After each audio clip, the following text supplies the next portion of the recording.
Hey everyone, it's Glenn Greenwald, and I'm back with a new episode of System Update exclusively on Rumble. And I'm back because I have two questions for Congresswoman Alexandria Ocasio-Cortez, the Democrat representing New York's 14th Congressional District. And my two questions concern a vote she cast today about whether the United States should add more funding still to Israel to enable it to supplement and replenish its Iron Dome, the military instrument that protects it from incoming rockets from Gaza and elsewhere.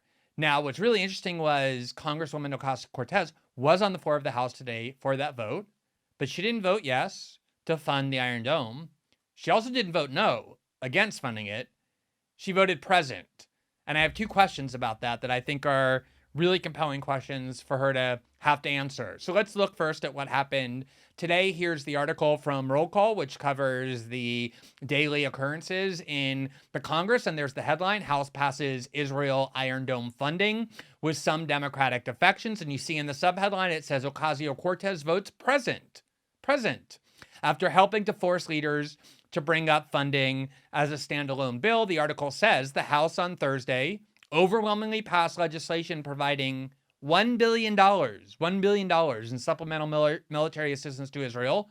But there were some notable Democrats in opposition. The opposing votes included well-known Democratic members of the Progressive Squad, such as Rashida Tlaib of Michigan, Ilhan Omar of Minnesota, and Ayanna Pressley of Massachusetts, as well as Cori Bush of Missouri and Marie Newman of Illinois, who both defeated more moderate Democrats in primaries last year. Now, you'll notice who was missing from this list of no votes to fund the Iron Dome of Israel. AOC, she's not there because she didn't vote no. The article goes on. The most high-profile member of the squad, Congresswoman Alexandria Ocasio-Cortez, Democrat of New York, voted present, along with Congressman Hank Johnson of New York. Now, the really interesting part is that while she did vote present, and the record will reflect that she voted neither no nor yes, originally she voted no and then changed her vote. Here is one of the reports from a reporter, Mosi Schwartz, who was covering the proceedings, and there you can see him say, AOC appears to be crying on the House floor after she changed her vote from no to present during voting on funding to replenish Israel's Iron Dome defense system. Now, she never provided an explanation, at least as of yet, as to why she changed her vote, but the vote will reflect that she voted neither yes nor no. Now, the people who voted no, which included a Republican along with those Democrats that you just saw, have a very cogent argument, whether you agree with it or not, which is that Israel is a country, a rich country that provides its citizens in critical areas like education and healthcare a better standard of living than huge numbers of Americans enjoy. And the question becomes, especially for people in the Trump movement who have been espousing an ideology of America first, why should the United States transfer huge amounts of taxpayer money to a foreign country for its military instead of spending it on our own, especially when that country is very capable of funding its own military and in fact gives its citizens a higher standard of living. And you can see here from Roll Call, over the last decade, the United States has provided $1.7 billion to the Iron Dome. In the current fiscal cycle, lawmakers appropriated $73 million for the Iron Dome. It goes on to say that makes the $1 billion in supplemental funding for the system amount to a roughly 14 times spending increase, according to a Tuesday tweet by Seth Binder, who's an advocacy director for a group that pays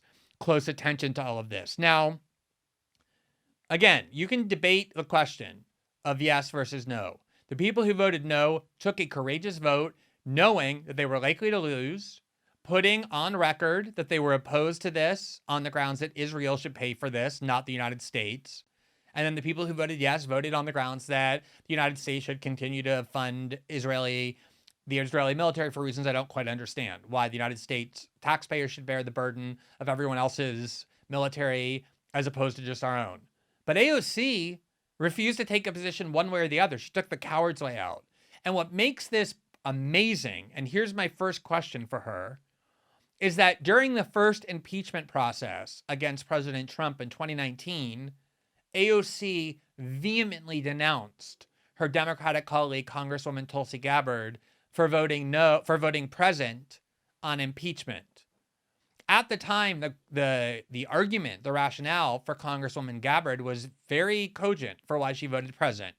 She said she didn't want to vote no on impeachment because she believed that Trump's conduct with regard to Ukraine was improper and didn't want to be sanctioning it. But she also didn't want to vote yes on impeachment because she didn't believe it rose to the level that justified removing a president from office, and also thought that the process was so polarized, she didn't want to participate in it. That was her reasoning for voting present.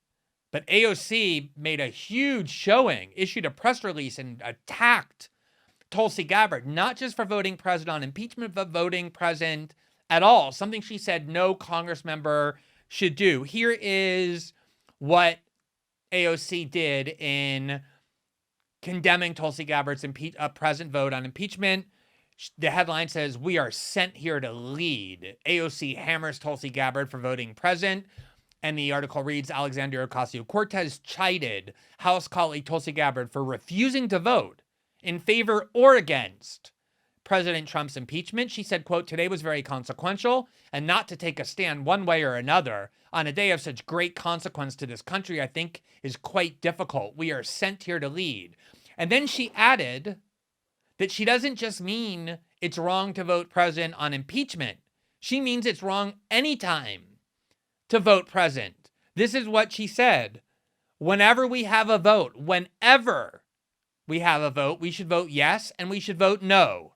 Voting present is a very tough position to be in. So my first question for the Democratic Congresswoman from New York is, how can she reconcile her condemnation of a present vote when it came to Tulsi Gabbard's doing that in the context of impeachment? How can she reconcile saying whenever we have a vote, we should vote yes and we should vote no, with what the stunt she pulled today of first voting no, but then making sure that she wasn't a no vote, was only a present vote, so that for future runs in New York for Senate or governor, no one can ever say she voted no to deny Israel additional funding for its military. How can you reconcile what she said here with what she did today? That's my first question. My second question for AOC involves another vote that she cast, where she also didn't vote yes nor vote no, but voted present again. This is not the first time she did this after condemning Tulsi Gabbard for doing it. And the other time that she did it was highly consequential. And let me show you what happened.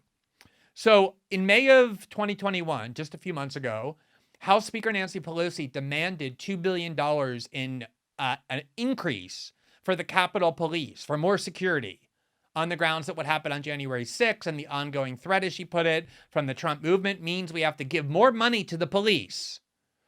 And the vote passed by one vote. Here's an article that I wrote on that day that was about the fact that the squad, all six of them, had originally said they were going to vote no, and that at the last minute, three of them, including AOC, changed their votes to present. She voted present, neither yes nor no, which is what allowed Pelosi's bill to pass. And the article from CNBC describes what happens.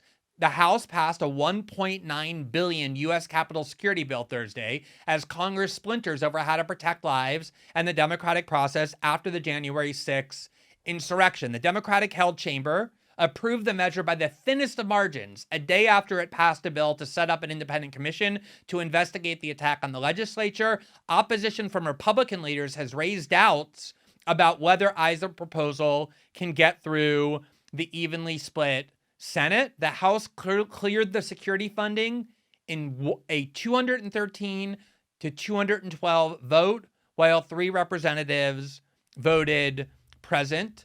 So it passed by one vote, and three of them voted present, and one of those was AOC.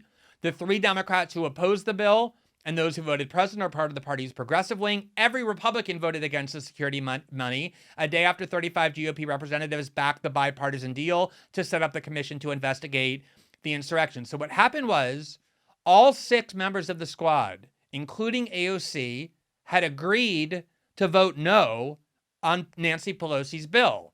And the proof of that is, here is an activist who had been working against the increase in Capitol police spending, who on the day of the vote, but before it happened, went to Twitter and announced some of the only people opposing this violent nonsense. And he listed the 6 members of the squad, including AOC. They had announced that they were going to vote no, that they were going to join the Republicans against an increase in capital spending. And then what happened was they realized that if they voted no, all of them, Pelosi would lose. The bill would fail. So instead, 3 of them, including AOC, voted present, which is what enabled the bill to pass. Here's the tweet from the same activist, this very disappointed activist who was so happy saying the whole squad's going to vote no. When the vote happened, he wrote, "Update. Devastating news. This dangerous bill passed 213 to 212 with Congresswoman AOC, Rashida Tlaib, and Jamal Bowman abandoning their positions and voting present instead of against it, thus supporting giving cops more money and weapons to use against the most vulnerable people." Do you see what they did there? What AOC did there? She was willing to vote no on a bill as long as she thought it wouldn't matter. So she could go to her followers and again trick them and say, look at how radical I am. Look at how against the police I am. Myself and the members of the squad, we voted no on $2 billion more on the police. But unfortunately, it passed. Gosh darn it, we're so upset about this. We tried to stop it, and yet we just couldn't. But we did vote no. But once they found out that their vote was actually going to matter, it wasn't going to just be performative, they switched at the last minute to make sure Pelosi got her $2 billion more for the Capitol Police spending. So my question for AOC about this, aside from the grotesque hypocrisy again of voting present on a very important bill after condemning Tulsi Gabbard for doing it and saying we should always vote yes or always vote no, is how could you justify voting present when you had the power in your hands to stop more police spending, when you had just spent a year chanting in the street, defund the police, defund the police? You had it in your power to defund the police or to prevent an increase in police spending, and you were too scared to use it because you didn't want to sink Nancy Pelosi's added money for the bill, and because you want to defund the police when it comes to police that protect other people, ordinary people, working class people, and poor people. But when it comes to the police that protect you at the Capitol, you want $2 billion more so they can put up more security measures, put fences around the Capitol, put walls around the Capitol, and make sure there are more people to protect you. Here's what AOC had done in the year before voting present and abdicating her power to have stopped this $2 billion spending increase. Here's an article from July 2020 during the Black Lives Matter protests that said New York City will take $1 billion from the police budget, but many say it doesn't go far enough. In other words, Bill de Blasio was responding to the people chanting defund the police by cutting $1 billion from the police budget. But AOC said it didn't go far enough. That's not enough. Here you see Congresswoman Alexandria Ocasio-Cortex echoed the criticism Tuesday, saying the cuts don't go far enough. Quote, defunding police means defunding police, the Congresswoman said in a statement. It does not mean budget tricks or funny math. It does not mean moving school police officers from the NYPD budget to the Department of Education's budget so the exact same police remain in schools. So she spent a year demanding defund the police, and when she had the opportunity to do it, the police that protect her, just by voting no, which would have sank it, she instead voted present. So my question to her is, how can you justify that? Now, the reality is, what we see from AOC over and over is exactly that. It's performative politics. Whenever she gets to have a way to get attention for herself or to posture as some kind of anti-establishment radical, she's very skilled at doing so. So she called attention to herself to condemn Tulsi Gabbard for her present vote as an abdication of political courage. It was a political cowardice on Tulsi's part to vote present, because that's not what members of Congress do. You vote yes or no. And now you have a vote to whether to fund the Israeli military, something very important to voters in New York. And so she doesn't want to take a position one way or the other, so she cowardly cast her vote as present. But even worse, she actually had the power to do something she claimed to believe in, defunding the police, when it came to the police that protect her.